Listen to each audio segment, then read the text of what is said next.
AC आखिर कमरे को ठंडा कैसे करता है? दोस्तों, क्या आपने कभी सोचा है कि बाहर 45 डिग्री की चलती हुई गर्मी में एक मशीन आपके कमरे को कुछ ही मिनटों में पहाड़ों जैसा ठंडा कैसे बना देती है? और सबसे हैरान करने वाली बात, आपके घर के बाहर लगा एसी का आउटडोर यूनिट कई बार 80 डिग्री सेंटीग्रेड तक गर्म हो जाता है, यानी लगभग उबलते पानी की जितना। लेकिन उसी मशीन का अंदर वाला हिस्सा 16 डिग्री की बर्फ जैसी ठंडी हवा देता है। आखिर एक ही मशीन एक साथ आग जैसी गर्म और बर्फ जैसी ठंडी कैसे हो सकती है? क्या एसी सच में ठंड पैदा करता है? क्या उसके अंदर कोई खास गैस चलती है? क्या एसी की गैस सच में खत्म हो जाती है? और अगर सब कुछ एक बंद पाइप सिस्टम में चलता है तो फिर लोग इसे पर्यावरण के लिए खतरनाक क्यों कहते हैं? आज हम एसी की उस छुपी हुई साइंस को समझेंगे जो हर सेकंड आपके कमरे की गर्मी चुरा कर बाहर फेंक रही होती है। और यकीन मानिए, वीडियो खत्म होने तक आपका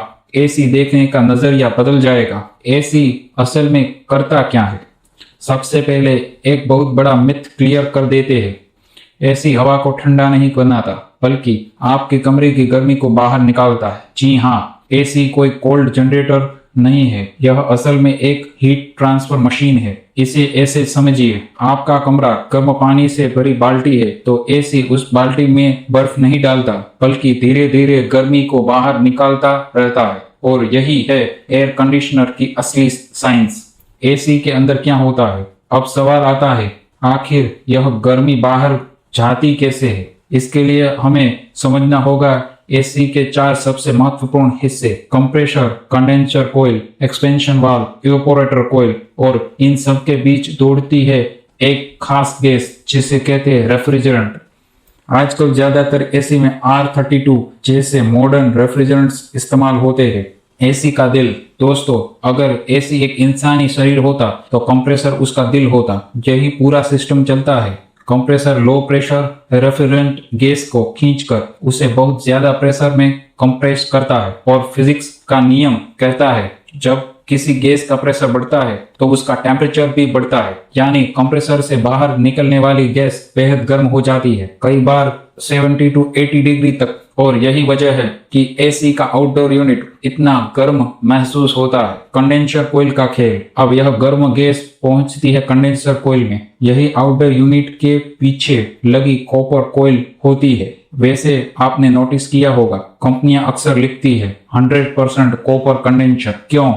क्योंकि कॉपर हीट ट्रांसफर में बहुत एफिशिएंट होता है। अब आउटडोर फैन लगातार हवा फेंकता है और रेफ्रिजरेंट अपनी हीट बाहर छोड़ने लगता है, यानी आपके कमरे की गर्मी अब बाहर निकल रही होती है। धीरे धीरे रेफ्रिजरेंट ठंडा होने लगता है और फिर होता है एक बड़ा बदलाव, वह गैस से लिक्विड में बदल जाता है। इसे कहते हैं कंडेंसेशन। बिल्कुल वैसे जैसे भाप ठंडी होकर पानी बन जाती है। एक्सपेंशन वाल्व का साइंस, लेकिन अभी भी यह लिक्विड बहुत ज्यादा प्रेशर में है। अब एंट्री होती है एसी के सबसे अंडररेटेड हीरो की, एक्सपेंशन वाल्व। इसका रास्ता बहुत पतला होता है।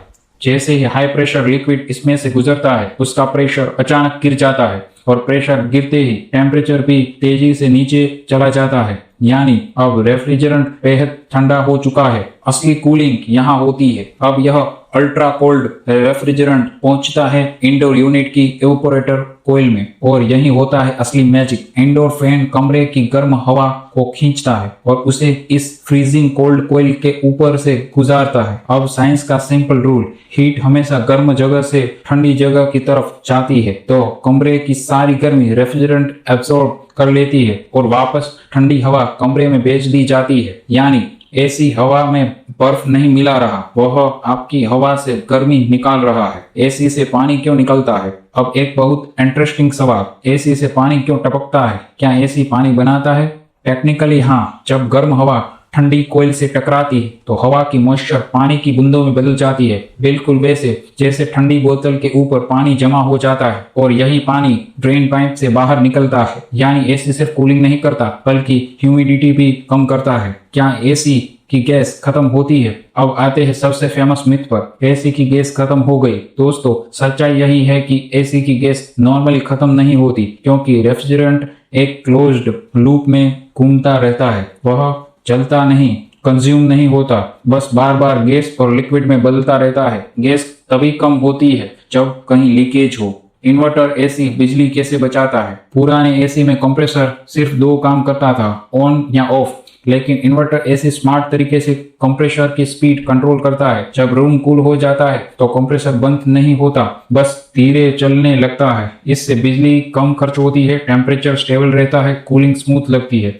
यानी इन्वर्टर टेक्नोलॉजी असल में स्मार्ट पावर मैनेजमेंट है। एसी पर्यावरण के लिए खतरा क्यों?